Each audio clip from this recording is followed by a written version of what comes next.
ધોરણ 10 ગણિત એમાં આજે આપણે સ્વાધ્યાય 3.2 જોવાના છે. ખૂબ જ અગત્યનો પોઈન્ટ છે દ્વિચલ સુરેખ સમીકરણ યુગ્મ. અને આ દાખલો આપણને પૂછાય છે જોઈએ આપણે આદેશની રીતે ઉકેલ મેળવવાનો છે. અને જ્યારે આદેશની રીતે ઉકેલ મેળવવાનો ત્યારે ખૂબ અગત્યનું છે, ખાસ ધ્યાન આપજો.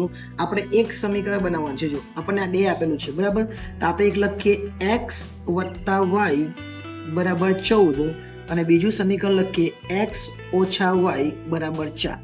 તો આ ઓછાવાળું ખાસ ધ્યાન આપવાનું. આ ઓછાવાળું છે ને એને અહીંયા લઈ લેવાનું. આપણે જો કેવી રીતના કરવાનું, તો x બરાબર શું કરવાનું, x બરાબર 4 અને y ને પેલી બાજુ લઈ લેવાનું, એટલે y ઓછા છે એટલે વત્તા થઈ જાય.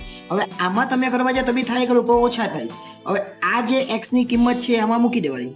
x ની કિંમત કેટલી છે 4 + y, તો x ની જગ્યા પર મૂકવાનું 4 + y અને y તો છે જ, અને આ બાજુ પર 14. તો 4 અને y અને y, એક y અને બે y કેટલા થાય, તો 2y થાય બરાબર 14. ઓકે, 2y બરાબર આ 14 અને 4 ને પેલી બાજુ લઈએ તો ઓછા થઈ જાય, એટલે y બરાબર આ 2y લખીએ, 2y 14 - 4 એટલે 10 અને y બરાબર 10/2 કરીએ તો આપણને y નો જવાબ મળી જાય કેટલો, 5. હવે y બરાબર 5 મળી જાય, કોઈ પણ એક સમીકરણમાં મૂકી દેવાનું એટલે આપણને x પણ મળી જાય.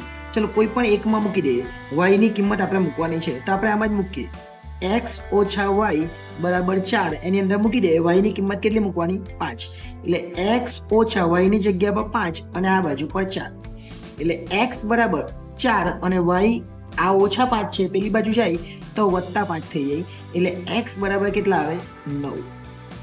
એટલે x બરાબર 9 આવી ગયા અને y બરાબર 5. હવે તમે જો આ જ દાખલો બીજી રીતે કરવો હોય તો પણ થાય. બીજી રીતે એટલે કઈ રીતના, તમારે આ જે છે એને આપણે ધારી દેવાનું તો પણ થઈ જાય. ચલો એ રીતે પણ આપણે કરીને જોઈ લઈએ.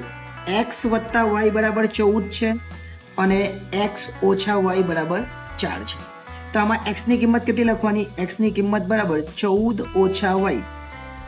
x ની કિંમત કેટલી લખવાની, 14 - y, એટલે આમાં લખી દેવાનું 14 - y અને y ની જગ્યા પર y અને બરાબર 4, એટલે 14 - 2y, ઓછા y ને ઓછા y એટલે 2y થઈ જાય એટલે 4, એટલે -2y બરાબર 4 અને 14 ને પેલી બાજુ લઈ જાય એટલે -14, એટલે -2y બરાબર -10 આવે. બંને બાજુથી ઓછા ઓછા કાઢી નાખવાનું એટલે 2y બરાબર 10 અને 2y બરાબર 10 આવે તો y બરાબર 10/2, એનો મતલબ કે y બરાબર 5 અને y બરાબર 5 આવે તો આપણે મૂકી દેવાના y બરાબર 5, એટલે x બરાબર 14 છે જ અને y ની જગ્યા પર 5 મૂકી દે તો x બરાબર કેટલા આવે, 9.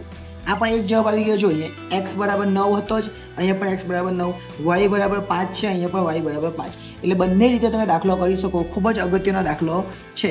નેક્સ્ટ ટાઈમ જ્યારે મળીશું ત્યારે બીજો એક દાખલો જોઈશું. આભાર.